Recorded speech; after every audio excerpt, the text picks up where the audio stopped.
Assalamualaikum warahmatullahi wabarakatuh. Saya Fauzan Azima. Pada video kali ini saya akan memberikan tutorial mengenai store function, store procedure, dan juga trigger serta exception handling pada Oracle PL/SQL. Baik, langsung saja. Karena di sini saya menggunakan file SQL yang berada pada desktop.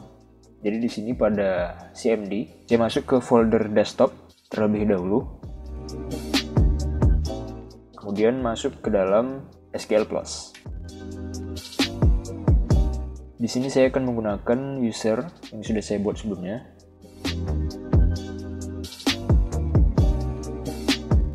Kemudian di sini saya akan memperlihatkan tabel-tabel mana saja yang akan saya gunakan.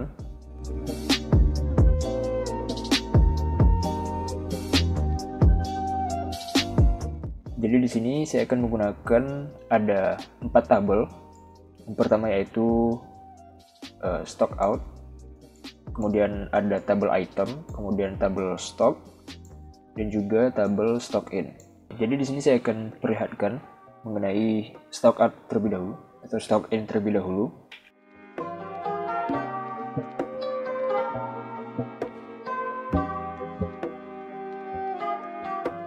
Jadi di sini pada tabel stock in ini saya mempunyai 3 kolom. Yang pertama yaitu kolom item ID dengan tipe number, kemudian kolom item name, varchar, kemudian kolom quantity. Untuk tabel stock out-nya juga sama.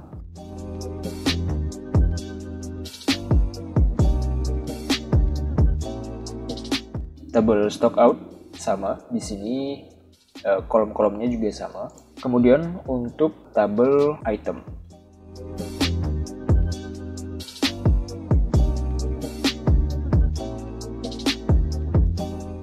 ini juga kurang lebih sama. Kemudian tabel stock, ini juga sama, hanya saja yang membedakan tabel stock dengan tabel stock in maupun stock out ini, pada tabel stock ini kolom-kolomnya boleh diisi dengan 0. Jadi untuk isi dari tabelnya, pertama kita lihat terlebih dahulu tabel itemnya.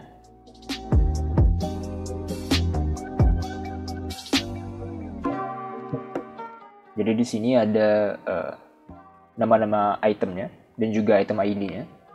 Untuk item 1 yaitu mie instan, 2 roti tawar, 3 telur, 4 tepung. Untuk item kelima itu susu. Kemudian kita lihat tabel stock in-nya.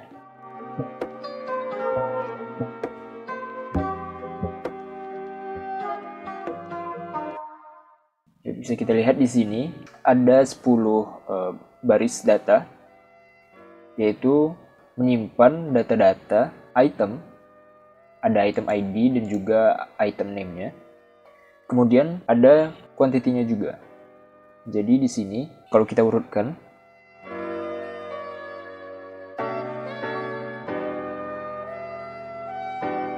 jadi di sini masing-masing item ada 2 kuantitas. Maksudnya yaitu setiap item, jadi misalnya mie instan ini dimasukkan 2 kali ke dalam stok.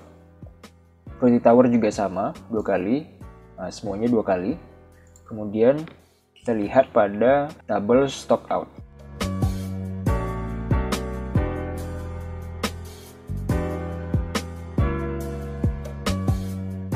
Baik, di sini juga sama, ada item ID dan item name-nya sama juga semuanya. Yang membedakan hanya kuantitinya saja. Jadi di sini saya ingin membuat kuantitas dari masing-masing item yang ada pada tabel stock in ini dikurangi dengan kuantitas dari masing-masing item yang ada pada tabel stock out ini. Kemudian hasilnya akan saya masukkan ke dalam tabel stock. Jadi kita lihat di sini tabel stoknya masih kosong, belum ada isi. Jadi untuk langkah pertama, di sini saya akan membuat fungsi terlebih dahulu. Fungsi untuk mengambil nilai kuantitas dari tabel stock in dan juga stock out. Kita buat satu persatu terlebih dahulu.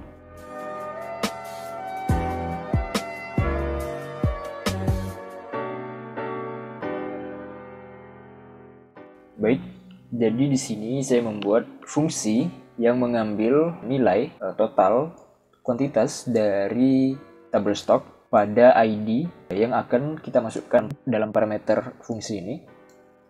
Kemudian nilai kuantitasnya dimasukkan ke dalam variabel kuantitas dari fungsi ini. Kemudian kita return variabel quantity-nya. Mungkin kita akan coba terlebih dahulu apakah fungsi ini berhasil atau tidak. Kita save. Kemudian pada SQL class ini kita eksekusi filenya. Di sini nama filenya query.sql. Baik, di sini fungsinya sudah kita buat. Kemudian kita coba fungsi ini. Kita coba gunakan untuk menampilkan salah satu item yang ada pada tabel stok ini. Sebelumnya kita buat terlebih dahulu server outputnya dan juga line size-nya. Kita buat di sini.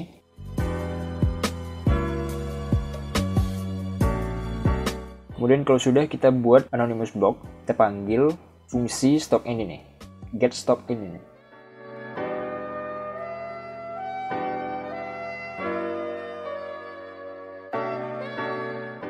Ada sedikit keliru. Di sini kita buat ada yang kurang.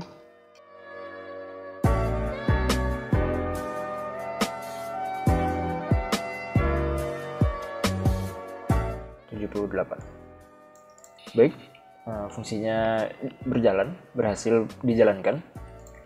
Kemudian berikutnya kita buat fungsi satu lagi untuk mengambil quantity dari item yang ada pada stock out-nya. Jadi di sini kita rubah sedikit, kita ubah beberapa hal. Yang pertama yaitu mulai dari nama fungsinya.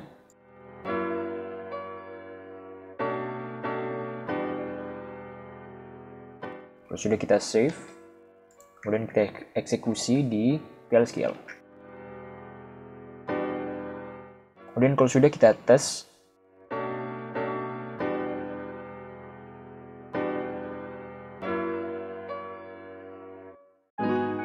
Baik, di sini sudah muncul nilainya. Kemudian berikutnya, kita buat fungsi satu lagi untuk mengkalkulasikan nilai dari stock in, stok yang masuk, quantity yang masuk, dikurangi dengan quantity yang keluar.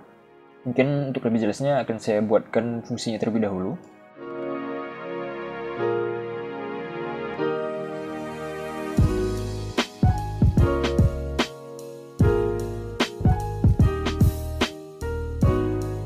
Baik, di sini saya membuat fungsi yang mana fungsi ini mengambil data dari fungsi-fungsi sebelumnya, yaitu dari fungsi getStockIn dan juga getStockout-nya. Di mana pada kedua fungsi tersebut kita mengambil kuantitas dari masing-masing tabel yang bersangkutan. Kemudian pada fungsi ini, data tersebut atau quantity-nya ini kita kurangkan, yaitu quantity dari stok masuknya dikurangi dengan quantity yang keluar. Maka kita akan dapatkan nilai quantity yang baru. Kemudian kalau sudah ini kita save, kemudian kita jalankan. Baik, fungsi sudah dibuat. Kemudian di sini kita akan coba fungsi ini dengan anonymous block.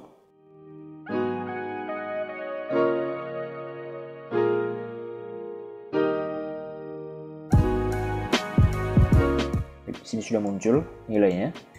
Kemudian berikutnya di sini saya akan membuat suatu prosedur yang mana prosedur ini akan digunakan untuk memasukkan data ke dalam tabel stok yang mana sebelumnya tabel stoknya belum ada isi. Kemudian kita akan mengisi tabel tersebut dengan fungsi yang sudah kita buat. Langsung saja.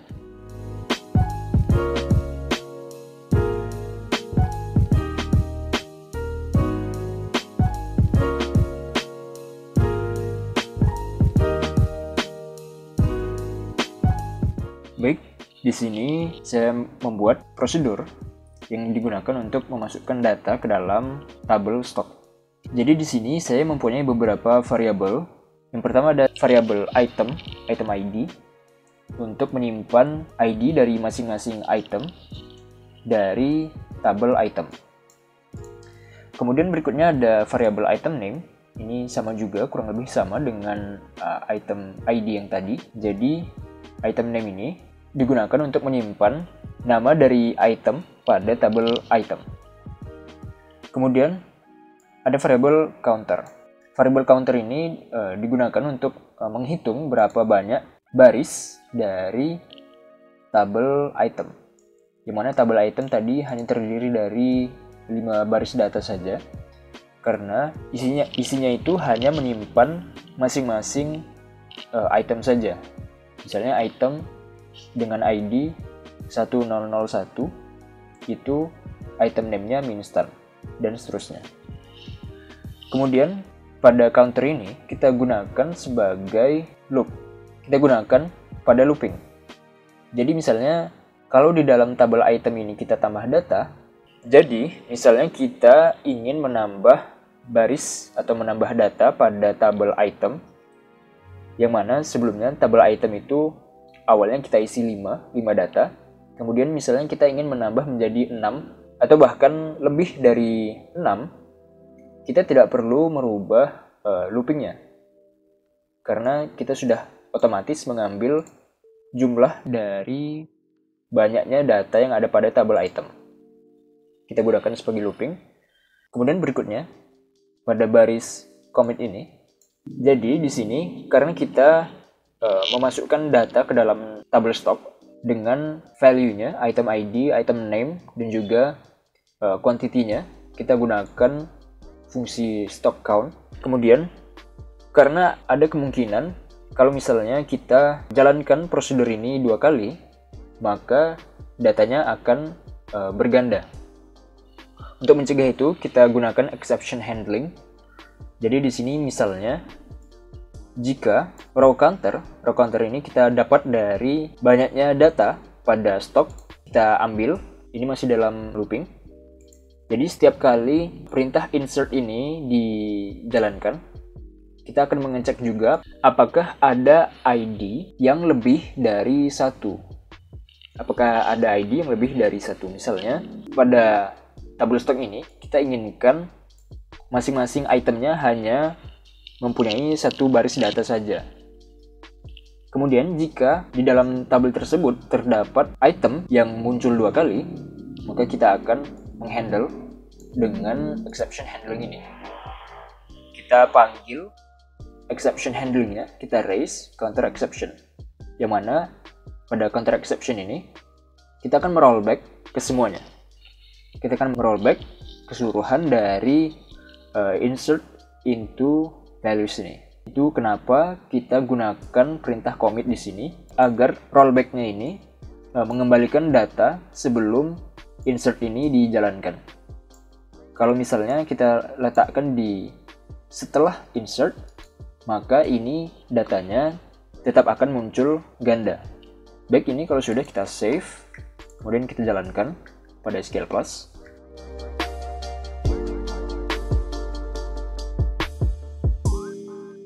Kemudian di sini kita akan coba prosedurnya. Kita coba di sini, kita cek terlebih dahulu isi dari tabel stoknya.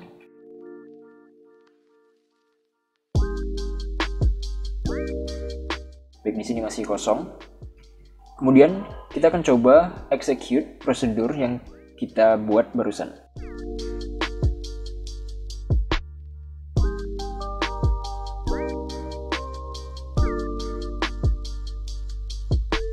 Baik, ini telah berhasil dijalankan, berhasil di-execute. Kemudian kita cek lagi tabel stoknya.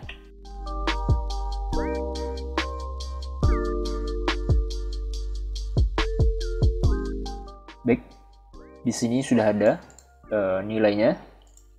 Kemudian kalau kita jalankan prosedurnya lagi, misalnya pada prosedur kita tidak ada exception handling. Jadi untuk lebih jelasnya mungkin di sini akan saya komentari terlebih dahulu.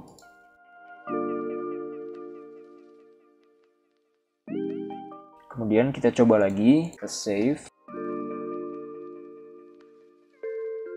Kemudian kita cek tabelnya.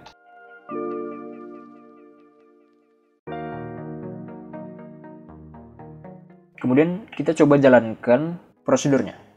Kita coba jalankan tanpa exception handling.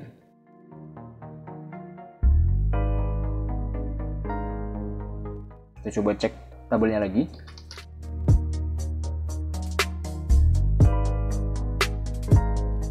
Baik, di sini bisa kita lihat di sini datanya ada ganda. Masing-masing datanya ada 2. Yang mana seharusnya hanya muncul 5 saja. Ini kalau misalnya prosedur kita tanpa exception handling. Ini kita rollback terlebih dahulu.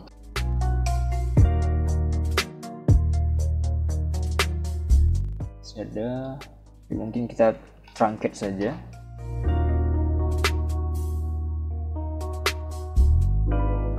Baik, tabelnya kosong. Kita coba jalankan prosedurnya dengan exception handling. Kalau sudah di save, kemudian kita jalankan filenya terlebih dahulu. Kemudian kita coba buka tabelnya terlebih dahulu.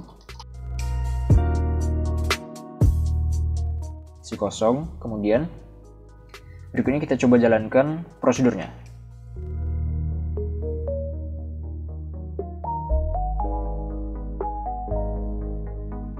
Baik, di sini ada datanya. Kemudian kita coba jalankan lagi prosedurnya. Kemudian kita cek isi dari tabelnya. Baik, di sini kita bisa lihat datanya hanya muncul sekali. Kemudian berikutnya kita akan membuat suatu prosedur untuk menginsert data ke dalam tabel stock in dan juga stock out secara otomatis. Mungkin akan lebih jelasnya akan saya buatkan prosedurnya terlebih dahulu.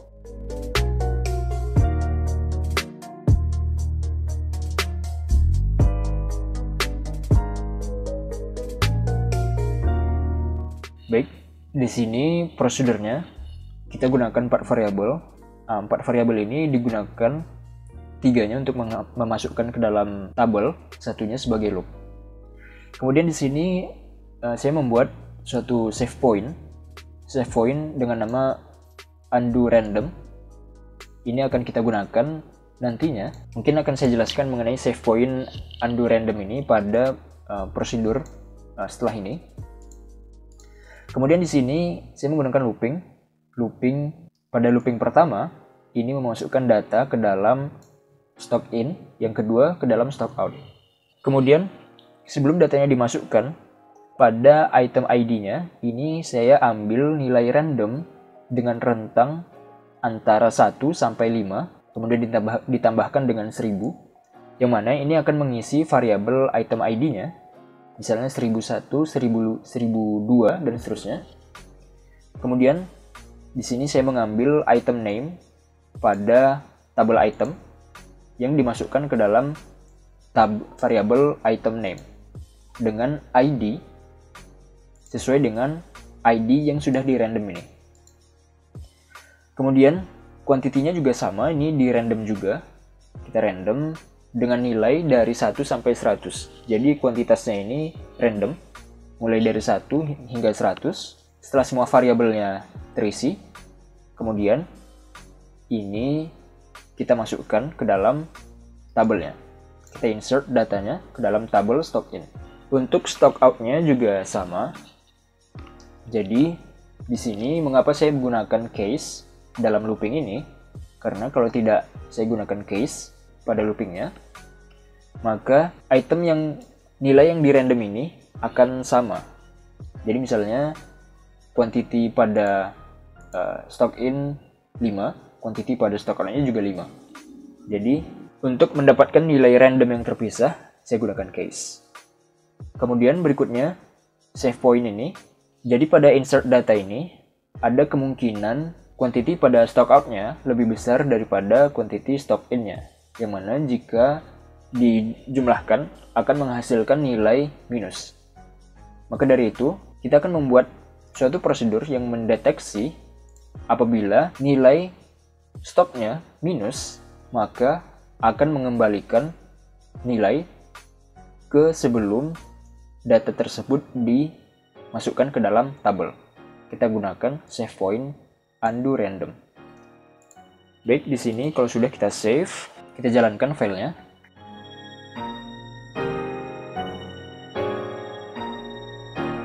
Baik, prosedur sudah dibuat. Baik, di sini kita akan mengujinya pada prosedur lain. Jadi di sini akan saya buat prosedur satu lagi untuk mengupdate data setelah data pada stock in dan juga stock out-nya bertambah. Mengupdate data atau mengupdate tabel stoknya.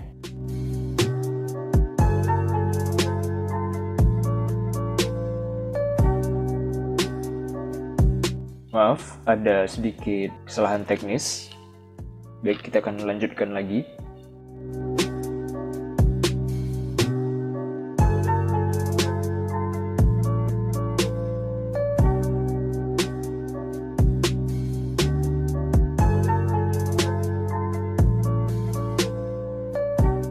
Baik, di sini saya membuat prosedur untuk mengupdate tabel stok. Jadi di sini kita akan mengambil nilai stoknya. Jadi, jika tabel stock in ataupun stock out bertambah datanya, logikanya stoknya akan berubah. Jadi, kita membutuhkan suatu prosedur untuk mengupdate stok yang baru. Jadi di sini kita masukkan kuantitinya, kuantiti dari item yang ada pada tabel stok. Kita masukkan kuantiti yang baru, di mana item ID diambil dari variabel item ID ini. Di mana item ID ini mengambil dari tabel item. Kemudian di sini kita membuat suatu kondisi lain, yaitu jika kuantitinya kecil dari 1, yang mana seperti yang saya katakan sebelumnya, ada kemungkinan nilai random yang ada pada tabel stock out itu akan lebih besar dari nilai random yang ada pada stock in. Maka jika demikian, maka nilainya akan menjadi minus. Di sini kita membuat kondisinya, yaitu jika minus, artinya jika kuantiti kecil dari 1 minus, maka kita akan merollback ke save point undo random yang ada pada prosedur insert random. Jadi jika nilainya minus, maka data yang baru dimasukkan ke dalam tabel stock out dan juga stock in itu akan di rollback. Dengan demikian, nilai stoknya atau nilai kuantiti yang ada pada tabel stock tidak akan menjadi minus. Baik, kalau sudah ini kita save. Kemudian kita coba jalankan filenya terlebih dahulu.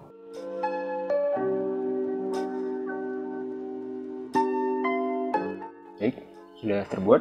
Kemudian kita coba cek tabel stoknya terlebih dahulu.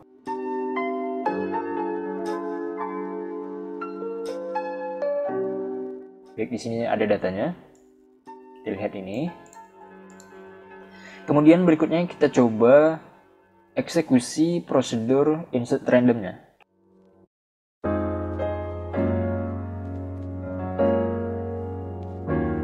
Baik, sudah jalan. Kemudian kalau sudah, ini kita jalankan update-nya.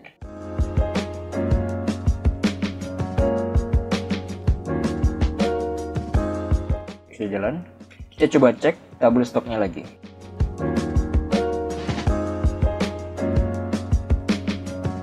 Baik, di sini kita lihat data yang mana saja yang berubah. Kita lihat di sini telur ayam, kuantitasnya berubah, kuantitasnya bertambah dari 80 menjadi 133. Kemudian susu bubuk berkurang dari 72 menjadi 60. Kemudian kalau kita cek dari masing-masing tabel stock in dan stock out-nya, kita bisa lihat ada data yang bertambah. Kita cek stock in-nya terlebih dahulu.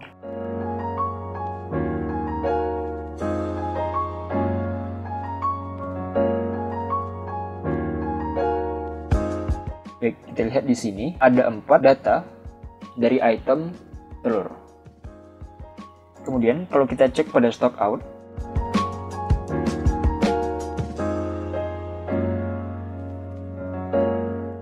cek tepung terigu ada 3, susu bubuknya juga ada 3, Kemudian ini kita rollback saja.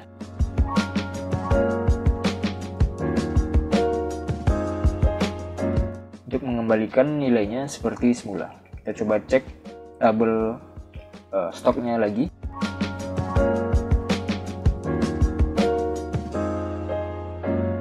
Baik, ini sudah kembali seperti semula.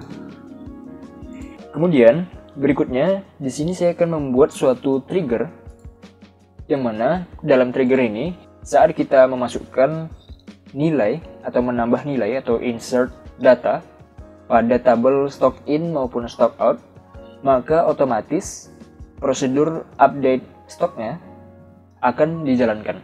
Mungkin untuk lebih jelasnya saya langsung saja untuk membuat triggernya.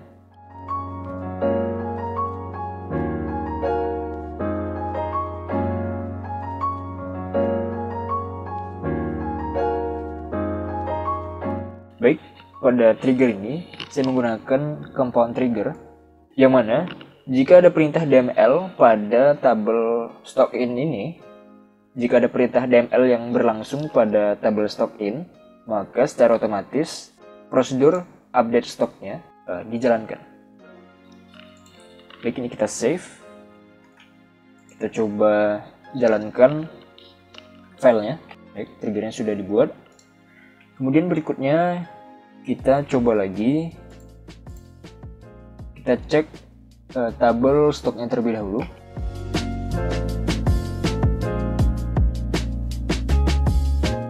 Oke. Kemudian berikutnya kita akan mengeksekusi perintah atau prosedur insert random.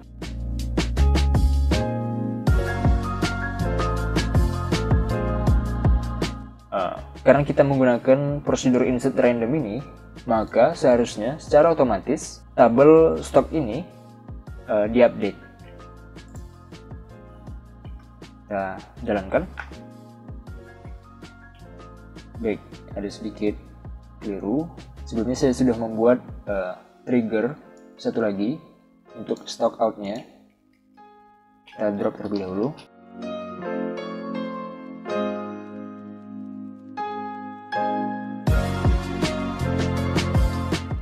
Kita coba jalankan lagi, kita cek tabelnya terlebih dahulu, kemudian insert random. Insert randomnya sudah.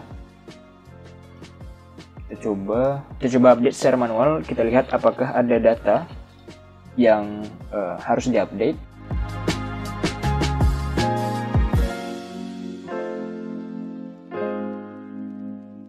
Baik, ternyata sama. Kemudian kita coba jalankan lagi perintah insert randomnya.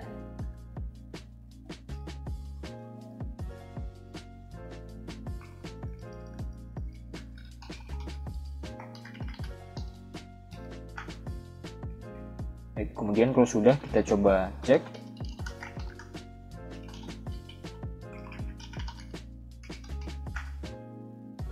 Baik, di sini sudah bertambah datanya. Ini data awalnya, kemudian ini data terakhir. Kemudian coba kita rollback lagi.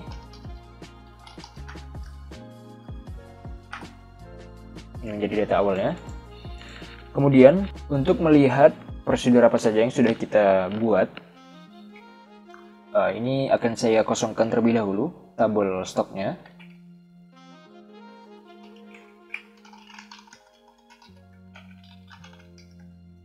Kemudian kita coba jalankan lagi. Kita cek tabel stoknya terlebih dahulu.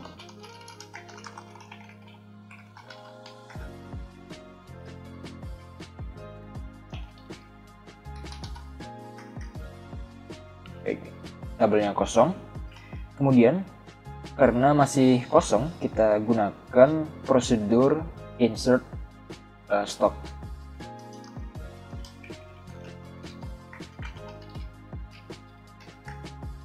Baik, kita cek tabel stoknya.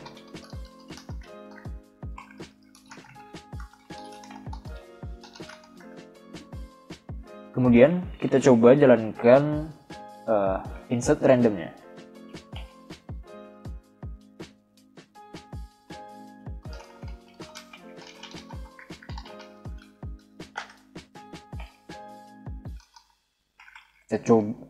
Kita buka lagi, kita cek lagi tabel stoknya.